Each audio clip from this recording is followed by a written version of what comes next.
అన్ని దెబ్బ మీద దెబ్బలు తగులుతుంటాయి. అడ్డదిడ్డంగా బతుకుతున్న వాళ్ళకేమో ఏ నొప్పులు లేవు.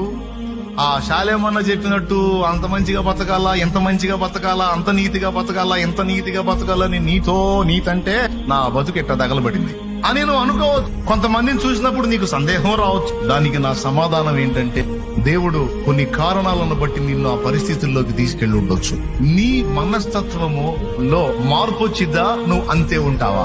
అవతల వాళ్ళకి మేలు చేసి నువ్వు కీడులో పడతావు. నీకు డౌట్ వచ్చింది, ఇదేంది నేను మంచి చేసి నేను ఇబ్బందులు పడుతున్నానేంది. కొంతమంది ఏమనుకుంటారో తెలుసా, అబ్బాయి న్యాయానికి కూడలేదురా, మంచికి పోతే చెడులు ఎదురొస్తున్నాయి కాబట్టి ఇక మనం మంచిగా ఉంటే కుదరదు, మనం కూడా రివర్స్ అవ్వాల్సిందే, మనం కూడా వాళ్ళకంటే దరిద్రంగా తయారైతేనే అని నువ్వు దరిద్రంగా మారతావా? లేకపోతే వంచనకు గురైనా, అన్యాయాన్ని పొందినా, నీతిగా నిలబడి నష్టపోయినా నీ తత్వాన్ని మార్చుకోకుండా నువ్వు స్థిరంగా ఉంటావా అనే ఒక ఎగ్జామ్ కోసం, ఒక పరీక్ష కోసం దేవుడు నీకు కొన్ని శ్రమలను అనుమతించే అవకాశం ఉంది.